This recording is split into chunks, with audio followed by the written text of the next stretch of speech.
After the break, 10 More Good Years is a compelling documentary being screened at this year's Vancouver Queer Film Festival. Its director will join us next. They lost a loved one or were sent to war. Well, they are among the first generation to fight for the rights of members of gay, lesbian, and bisexual and transgender members of the gay, lesbian, bisexual, and transgender community. Easy for me to say. But their struggle is far from over as the aging population fights for the same benefits as their heterosexual counterparts. That's just one of the many issues being explored in the new documentary, 10 More Good Years. And its director, Michael Jacoby, joins us in studio. Sorry for messing that up for you. The acronym is crazy. It'd be nice if we could just come up with one quick and easy term. All-encompassing term? LGBT, we'll go with that. LGBT. Well, tell us about the film and basically what story you're trying to get across. Well, in a nutshell, the film is about the struggles that LGBT elders are facing now. And what struck me as I began to learn about LGBT history is here you have the groundbreakers of the civil rights movement. And now in their elder years, 60, 70, 80, and 90, they are forced to go back into the closet. There's all kinds of issues that come with cultural competency that heterosexual elders don't have to face. And in the States, of course, we don't have the right to marry, so there's a lot of laws keeping our elders from the same sort of benefits that our heterosexual counterparts have. If you lose a partner in the States, you're not entitled to the Social Security benefits, you're not entitled to the pensions. So oftentimes you can have these groundbreakers, these civil rights activists for the LGBT movement winding up on the street after they lose a lover, and that struck me as something that's frightening. The second part of the reason I made the film is because I want to reach out to the younger generation of LGBT people who might think, well, we've got Will and Grace on TV, we can hold hands on the street in major cities, but the fact of the matter is as soon as they reach this point in their lives, post-retirement, they're going to face the same issues unless we continue working hard to change the laws and change the structure and change people's mentality. So you actually did meet some people who were forced out onto the streets once their partner died, is that right? Yeah, I met several, and one of the people in the film that I focus on is a man named Jack Ogg, and if you watch the film you can get a pretty in-depth understanding of exactly why and how this happens. You think you're setting yourself up for some security, you find someone you're in love with, you spend the rest of your life with him or her, and find out at the end that it's not there for you. We have a clip from your show, from your film. Do you want to set it up for us? Sure. This is a clip from a man named, an interview from a man named James Bidgood, who was one of the groundbreaking artists in our community. He made a film called Pink Narcissus in the late 60s through the early 70s. That's how long it took him. He never put his name on the film because he was basically the film was taken away from him. Hollywood wasn't sure that it was going to work out for him, but he described some of the issues. Okay, let's take a look. 10 More Good Years.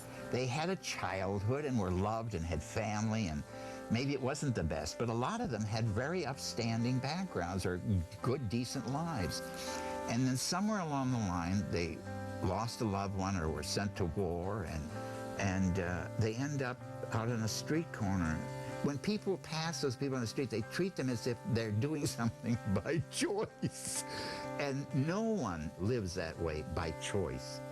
So what it means as a practical effect, and not to be histrionic at all, it's just the facts.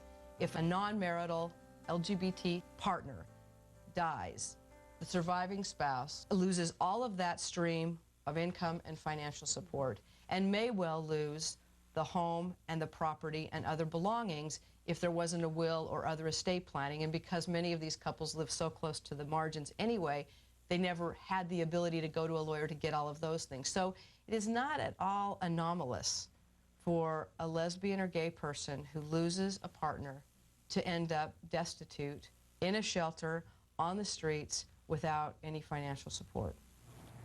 So, Michael, you talked a little bit about, you know, the right for homosexuals to marry in Canada, but obviously not in the U.S. So talk about the differences between our two countries and the similarities as well when it comes to rights. Sure. Well, in your country, in Canada, you do have the right to marry. So again, those Social Security benefits and pension benefits that we're not entitled to, whatever the same is here in Canada, of course, same-sex couples are entitled to. The similarities that we share is a lack of cultural competence, and what that means is if you are an elder and you need health care or let's say you're entering a nursing home, those who work with and around LGBT elders need to be aware of what LGBT elder history is. They need to be aware of what the special needs are, and there are special needs. If you think about it, if you're an elder and you've lived your life in a relationship or with a family of choice for 30 years, 40 years, and then you go back into a nursing, or you go into a nursing home, you're going back into a situation with people that once discriminated against you. Right. So you go back into this situation where you're feeling as though you have to go back in the closet, and that's not fair. And that happens across the board. Borders don't mean anything in terms of that.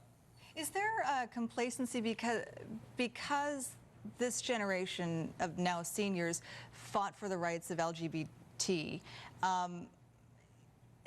decades ago, and now, like you said, will and grace, we see people holding hands on the streets. Is there somewhat of complacency among those who might have more power to change things?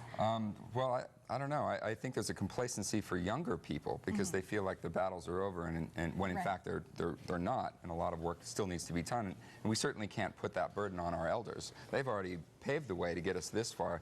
A younger generation of people needs to stand up and say, look, we still need cultural competence. We still need this. We need to fight for those elders. As far as healthcare workers, I'm not sure why it's not included. You know, we fight for it in the United States, but we're still being in the film, I talk about the White House Conference on Aging, which is an opportunity to change aging policy every 10 years. There were a lot of men and women who work in the field of aging on behalf of elders who are out there trying to get policy change, and were completely denied in 2005. So I don't know if it's complacency or if it's a right, sort of a religious right, mentality that still exists, All right. Well, things to explore in your film, and we look forward to seeing it today. 10 More Good Years is being screened at 2 this afternoon at Cinemark Tinseltown in Vancouver. It's part of the Queer Film Festival, and you can get more information about this film, 10moregoodyears.com online, and the Queer Film Festival is queerfilmfestival.ca. You can get tickets there as well. Michael, thanks so much for coming in. Thank you. Just say, can I add one quick thing? The Sure. plumlivinghealth.com is information for people who live in Vancouver about these issues for LGBT people. So Sorry, which Living Health? Plum Living Health. Plumlivinghealth.com. Right, and if you're a Vancouver resident, you can find out more information about these issues for Canadians in Vancouver. Okay, thanks so much for coming in, Michael. Thank you. Christy Gordon, 9